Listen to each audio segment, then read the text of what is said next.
Паштеты из якутской рыбы. Что-то новое на российском рынке консервной продукции. Молодое предприятие «Саха-консервпродукт» делают упор на экологически чистые товары из местного сырья.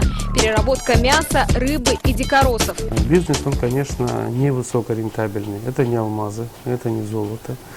То есть я могу просто привести один пример. То есть средняя рентабельность производства 15%.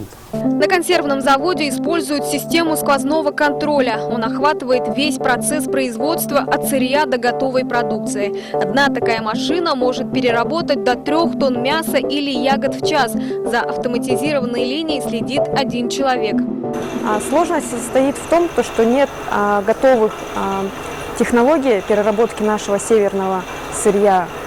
Поэтому здесь на предприятии создаем свою новую технологию для того, чтобы максимально сохранить, использовать самые лучшие свойства местного сырья.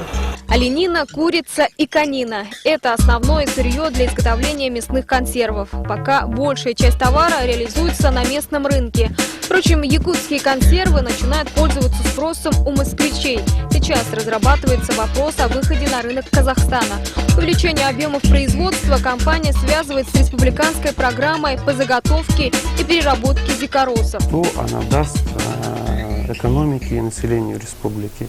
Во-первых, это создание около 200 тысяч рабочих мест, в основном в сельской местности. То есть любой сельский житель может в течение, так скажем, сезона сбора дикоросов, это где-то 1,5-2 месяца, заработать до 150 тысяч рублей.